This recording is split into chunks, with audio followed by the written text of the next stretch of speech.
আজকে আমরা শিখব জারণ সংখ্যা নির্ণয়। মাত্র কয়েক সেকেন্ডে আমরা জারণ সংখ্যা নির্ণয় করতে পারবো। তার জন্য জানা দরকার জারণ মানগুলো। আমি দেখাচ্ছি H2SO4 সালফিউরিক অ্যাসিডের সালফারের জারণ সংখ্যা কত আমরা বের করব।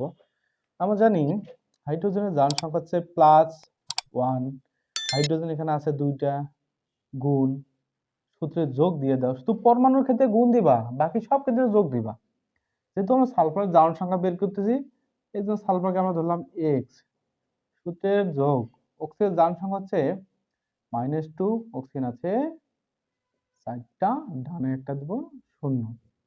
ক্যালকুলেশন করলে 2 কে 2 প্লাস এক্স প্লাসে মাইনাসে মাইনাস 4 2 8 ইকুয়াল 0।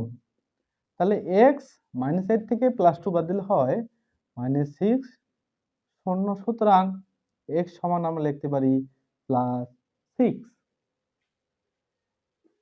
হয়েছে ভিডিও।